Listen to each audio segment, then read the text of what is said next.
것일까요?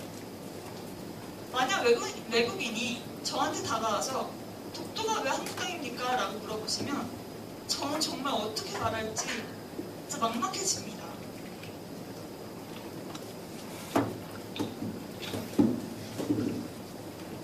저는 가난한 자취생입니다. 그런데 얼마 전에 집안 형편이 좀 기울어서 제가 월세 내기도 빠듯한데 집안에 돈을 좀 보태느라고 월세방을 못 구할 위기에 처했습니다. 저는 너무 슬펐죠. 그런데 어느 학교 선배가 저에게 구원과 같은 말을 해주었습니다. 너 요새 직원 힘들다면서 나랑 내 자취방에서 나랑 같이 지내자. 저는 정말 고마웠고 정말 기뻤습니다. 하지만 저는 약간의 고민을 했습니다. 왜냐하면 그 선배의 성격과 저의 성격은 너무도 달라서 사는데 약간의 마찰이 있고 그리고 약간의 갈등이 있을 걸 저는 좀 우려했기 때문입니다. 하지만 저는 이런 좋은 기회를 놓칠 수 없어서 그 선배의 집에 들어가서 같이 살았습니다. 선배는 너무 고맙잖아요, 그죠? 그래서 저는 그 선배한테 성격이 좀 다르고 제가 스트레스를 받더라도 선배가 하는 거에 무조건 공감해주고 공조해주려고 노력했습니다. 선배가 자기 일 부탁하면 무조건 해주고 그리고 선배가 같이 밥 먹을 때 메뉴도 무조건 선배한테 시키라고 하고 열심히 나름대로 공감을 했는데 하지만 이거는 지금 생각해보니까 진정한 공감이 아니었습니다. 마음으로부터 오르는 공감이 아니라 의무로 그냥 이해하려고 노력만 했던 거지. 그래서 지금 생각해보니까 예전에 그래서 그 결말은 저는 선배와 나중에 싸우고 자취방을 박차고 나왔습니다. 그 이유는 선배에게 공감한다고 생각했지만 제 마음속에 있는 그런 약간의 불만들이 공감을 하지 못했기 때문에 차곡차곡 쌓여서 나중에 한꺼번에 분출됐기 때문입니다.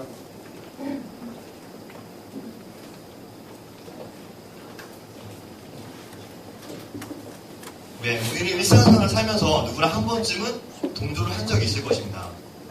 상대방과 의사소통의 흐름이 끊기지 않게 하기 위해서 그리고 나로 인해서 분위기가 이상하게 되는 것을 막기 위해서 우리는 공감을 하지 않은 채 그냥 동조를 하고 넘어갑니다. 그렇다면 과연 동조라는 것은 좋다고 말할 수가 있을까요?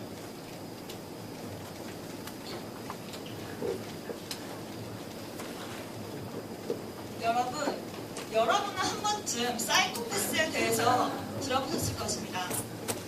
반사회적 성격 장애를 뜻하는 사이코패스는 다른 사람의 감정을 느낄 수 없습니다. 사람을 죽인 후에도 동정심은 물론이고 죄책감도 없기 때문에 따라서 후회도 없습니다. 다른 사람의 감정을 느낄 수 없다. 웃는 얼굴과 우는 얼굴을 구분할 수 없다. 하지만 성 능력은 지극히 정상인 공감 무능력자. 그렇다면 여러분은 사이코패스를 알아보실 수 있으시겠습니까? 미국의 한 시의원이자 마을 교회 운영위원장, 그리고 한 가정의 자상한 가장, 그리고 존경받던 한 평범한 시민이었던 사람이 무려 50명에 달하는 사람을 살해했다면 여러분들은 믿으시겠습니까? 누구나 알고 있는 희대의 연쇄살인마,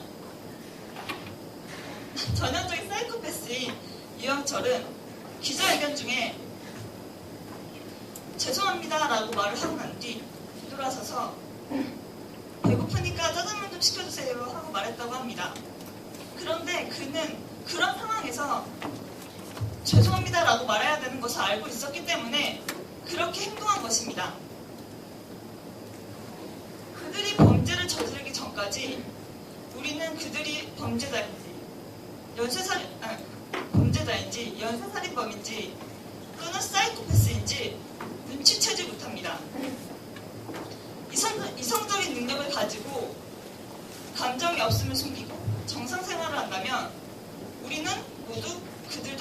다르지 않아 하고 생각하게 될 것입니다. 그렇다면 여러분은 어떤가요? 우리는 비록 사이코패스는 아니지만 마치 사이코패스처럼 동조라는 이름으로 공감을 가장하고 있지는 않았나요?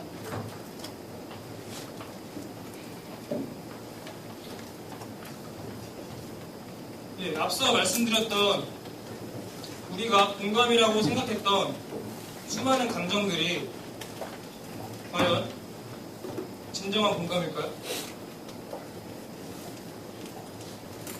공감.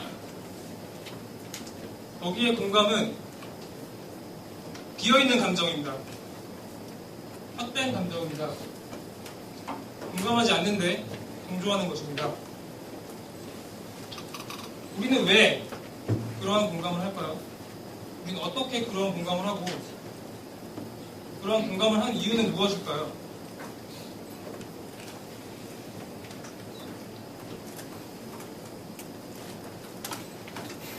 우리는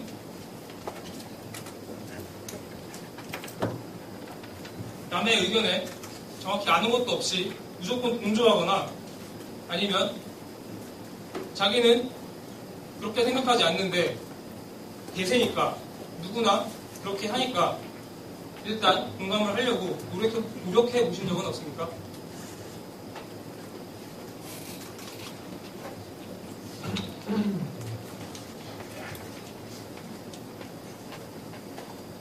우리는 비어있는 공감이 아니라 함께하는 공감.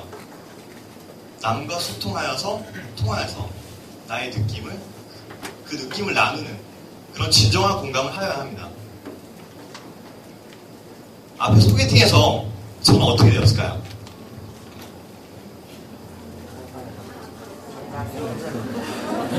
음악 들으시면 알겠죠? 네, 잘 되지 못하였습니다. 그거는 제가 뭔가 이야기를 할 때 공감하는 척, 모르는데 아는 척을 했지 그분과 진짜 공감을 하지 못하기 때문입니다. 그래서 그것을 나중에 그분도 알게 되었고 그렇게 저희는 좋은 관계로는 발전하지 못하였습니다. 그 일에서 저는 진정한 공감이라는 것에 대해서 다시 한번 생각해 보게 되었습니다.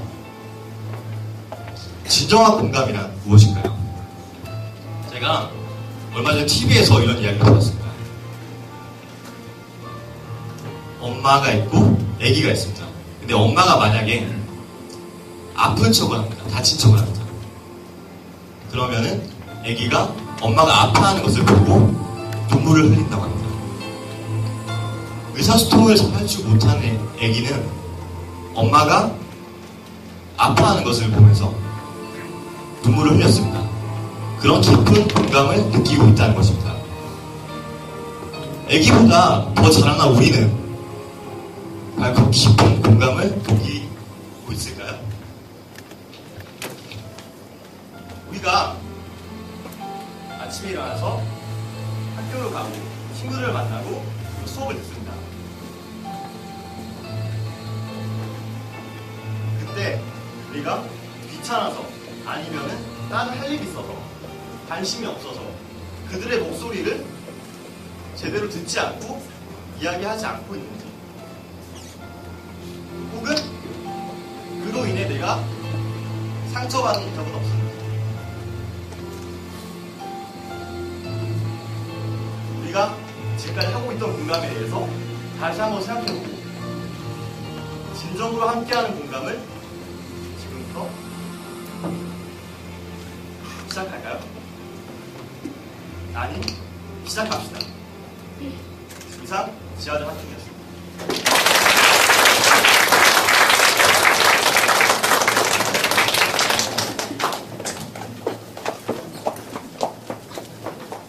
감사합니다.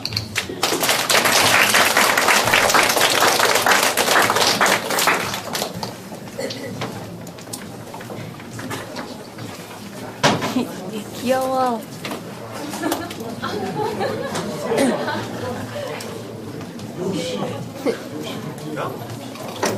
네, 지하자 한 팀에 공감하지 말고 공감하자. 네, 저도 평소에 주위 사람들에게 주위 사람의 시선에 맞춰서 공감하지 않지 그냥 동조하는 삶을 사는 것 같아서 많은 생각을 하게 해주는 그런 발표였습니다. 네, 금팀과 그리고 수팀, 그리고 파팀까지 이렇게 만나봤는데요. 마지막으로 목팀이 남아있습니다. 자, 목팀 지금 뭐 우산도 준비해있고 마지막 팀인데 약간 기대가 되는데요. 네, 짜릿한 목요일팀 백지인 씨의 목요일팀 소개와 톡 유수환 씨, 그리고 톡 황선준 씨, 톡 송여진 씨의 무대로 비욘드 공감으로 큰 박수로 맞아주시기 큰 바랍니다. 박수로 맞아주세요.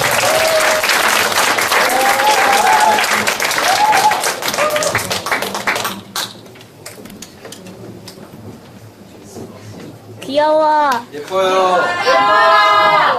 와. 네, 여러분 오늘 일기예보 2번 들으시겠습니다. 목팀 기상예보 시작하겠습니다. 오늘 목팀에는 어젯밤부터 빗소리가 밤공기를 강하게 울렸습니다. 강연 기단이 밑에서부터 올라왔기 때문인데요.